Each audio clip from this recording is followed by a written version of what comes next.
Svi znamo da je Good Food poznat po svojim salatama, pa smo napravili jednu što smo nazvali Tiger salata. Naravno, nećemo stavljati tigrovo meso unutra, već Tiger shrimps.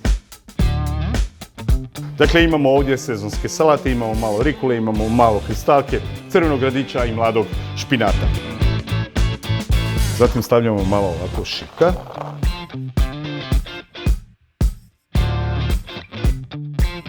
Također lijepo kiselinu, boju dobijemo i preko ovih finih fileta naranče.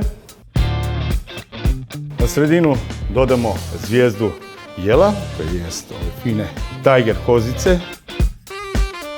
Za kraj potpunimo sa malo wasabi maka.